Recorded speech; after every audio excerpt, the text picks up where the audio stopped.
For God so loved the world that he gave his one and only Son, that whoever believes in him shall not perish, but have eternal life.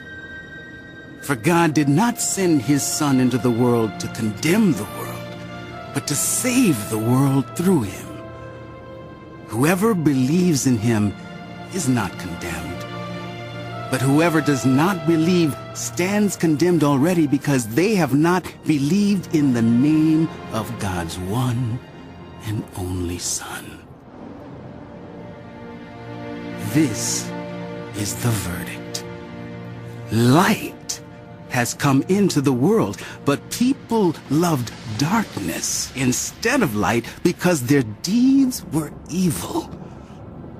All those who do evil hate the light and will not come into the light for fear that their deeds will be exposed.